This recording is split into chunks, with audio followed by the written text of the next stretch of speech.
ಅಡಿಗೆ ಮನೇಲಿ ಏನೋ ವಾಸನೆ ಬರ್ತಿದ್ದಿಲ್ಲ. ದುಡ್ಡು ತಂದಿದ್ಯಾ? ದುಡ್ಡ ಯಾಕೆ? ಯಾಕ ಸುಬ್ರಹ್ಮಣ್ಯ ಅವ್ರ ಪೆನ್ಷನ್ ಫೈಲ್ ಮೂವ್ ಮಾಡ್ಬೇಕಲ್ಲ, ಅದಕ್ಕೆ. ಫೈಲ್ನ ಮೂವ್ ಮಾಡೋದು ನಿಮ್ ಡ್ಯೂಟಿ. ಈ ಕೆಲ್ಸಕ್ಕೇನೆ ಸರ್ಕಾರದ ನಿಮ್ಗೆ ಸಂಬಳ ಕೊಡೋದು. ಸಂಬಳನ ಏನು ಮಹಾ ಸಂಬಳ ಕೊಡ್ತಾರಯ್ಯ ಸರ್ಕಾರದವ್ರು. ಅವರು ಕೊಡೋ ಸಂಬಳ ನೆಚ್ಕೊಂಡ್ಬಿಟ್ರೆ ನಾನು ಶೇವ್ ಮಾಡ್ತೀನಲ್ಲ ಬ್ಲೇಡು, ಅದಕ್ಕೂ ನನ್ನ ಹೆಂಡತಿ ಹತ್ರ ಡಿಸ್ಕಷನ್ ಮಾಡಿ ಬಜೆಟ್ ಹಾಕ್ಬೇಕು. ಆ ಟಿವಿ ಬೆಲೆ ಎಷ್ಟು ಗೊತ್ತಾ ನಿನ್ಗೆ? ಈ ಟಿವಿನಲ್ಲಿ ಪ್ರೋಗ್ರಾಮ್ಗಿಂತ ಅಡ್ವರ್ಟೈಸ್ಮೆಂಟ್ಸೇ ಜಾಸ್ತಿ. ಅದ್ ತಗೊಳ್ಳಿ, ಇದ್ ತಗೊಳ್ಳಿ, ಅದಿದ್ರೆ ಚೆನ್ನಾಗಿರುತ್ತೆ, ಇದಿದ್ರೆ ಚೆನ್ನಾಗಿರುತ್ತೆ ಅಂತ. ಅದನ್ನೆಲ್ಲ ನಾನು ತಗೋಬೇಕು ತಾನೆ. ತಗೋಬೇಕು ಅಂದ್ರೆ ದುಡ್ಡು ಬೇಕು ತಾನೆ. ಅದಕ್ಕೆ ಹಿಂಗ್ ಕಲೆಕ್ಟ್ ಮಾಡ್ತಾ ಇರೋದು. ಈ ಮ್ಯೂಸಿಕ್ ಸಿಸ್ಟಮ್ ಬೆಲೆ ಎಷ್ಟು ಗೊತ್ತಾ? 35,000. ಸಿಕ್ಕಾಬಡೆ ಕಾಸ್ಟ್ಲಿ, ಇಂಪೋರ್ಟೆಡ್ ಪೀಸು. ಬೈ ಬಾ, ಈ ಡೈನಿಂಗ್ ಸೆಟ್ ಚೆನ್ನಾಗಿಲ್ವಾ? ಅದೆಲ್ಲ ಪ್ಯೂರ್ ಬೆಳ್ಳಿ, ಪ್ಯೂರ್. ಆ ಗ್ಲಾಸ್ ಇದೆಯಲ್ಲ, ಬೆಲ್ಜಿಯಂ ಗ್ಲಾಸು, 30,000 ರೂಪಾಯಿ. ಹಾ ಬಾಯ್. ಅಲ್ಲೋಡ್, ಇಲ್ಲಿ ತೂಗಾಡ್ತಾ ಇದೆಯಲ್ಲ ಲಸ್ಟರ್, ಇದ್ರ ಬೆಲೆ ಎಷ್ಟು ಗೊತ್ತಾ? 12,000 ರೂಪಾಯಿ ಹೇಳ್ದ. ಕಾಸ್ಟ್ಲಿನೇ, ಹಂಗಂತ ಬಿಟ್ಬಿಡಕ್ಕಾಗತ್ತಾ? ತಗೊಂಡ್ಬಿಟ್ಟೆ.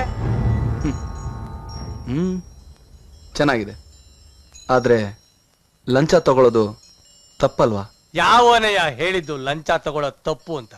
ಇವತ್ತು ನಮ್ಮ ದೇಶದಲ್ಲಿ ಯಾವ ಆಫೀಸರು ಲಂಚ ಇಲ್ದೆ ಮನೆಗೆ ಹೋಗ್ತಾನೆ ಹೇಳು? ಉದಾಹರಣೆಗೆ ನಾನೇ ಲಂಚ ಇಲ್ದೆ ಮನೆಗೆ ಬಂದ್ರೆ ನನ್ನ ಹೆಂಡತಿ ಬೆಡ್ರೂಮ್ ಸೇರ್ದಲ್ಲಯ್ಯ, ಅಲ್ವೇನೆ? ಹೋಗ್ರಿ.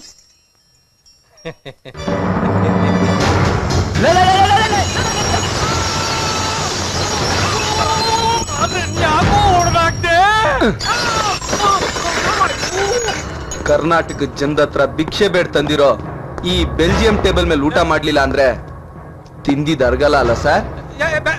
ಬೇಡಯೋ ಬೇಡಯೋ. ಅಯ್ಯೋ, ಏನ್ರಿ ನೀವು? ಅವ್ನ ಮನೇಲಿರೋ ಸಾಮಾನೆಲ್ಲ ಒಡೆದು ಹಾಕ್ತಿದ್ದಾನೆ. ನೀವು ನೋಡ್ಕೊಂಡು ಸುಮ್ಮನೆ ಇದ್ದೀರಲ್ಲ, ಪೊಲೀಸಿಗೆ ಫೋನ್ ಮಾಡ್ರಿ. ಬರ್ಲಿ, ಪೊಲೀಸವರು ಬರ್ಲಿ. ಪೊಲೀಸವ್ರು ಬಂದು ಇದನ್ನೆಲ್ಲ ಯಾಕೆ ಹೊಡೆದಾಕ್ತೆ ಅಂತ ಕೇಳೋಕು ಮುಂಚೆ ನಿನಗ್ ಸಂಬಳ ಎಷ್ಟು, ಸರ್ಕಾರಿ ಸಂಬಳದಲ್ಲಿ ಇಷ್ಟೊಂದೆಲ್ಲ ಹೇಗ್ ಸಂಪಾದನೆ ಮಾಡಿದೆ ಅಂತ ನಿನ್ನೆ ವಿಚಾರಣೆ ಮಾಡ್ತಾರೆ.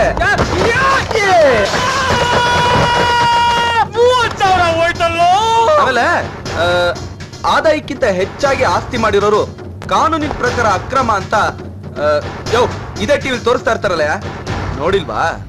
ಇಲ್ವಲ್ಲ ಮಾಮು, ಇವನ್ ಟಿವಿನೇ ನೋಡಲ್ವಂತ. ಟಿವಿನೇ ನೋಡ್ದೆ ಇದ್ಮೇಲೆ ಇವನು ಟಿವಿ ಇನ್ನೇನಿಗೆ? ಎಲ್ಲ ಹಾಳು ಮಾಡ್ಬಿಟ್ಟಿಯಲ್ಲೋ. ಮತ್ತಿದನ್ನೆಲ್ಲ ಸಂಪಾದನೆ ಮಾಡಕ್ಕೆ ಎಷ್ಟೊಂದು ಫೈಲ್ ಮೂವ್ ಮಾಡ್ಬೇಕು ನಾನು. ಗೌರ್ಮೆಂಟ್ ಆಫೀಸಲ್ಲಿ ಫೈಲ್ನ ಕರೆನ್ಸಿಯಿಂದ ತಳ್ಬೇಡಿ, ಕೈಯಿಂದ ತಳ್ಳಿ.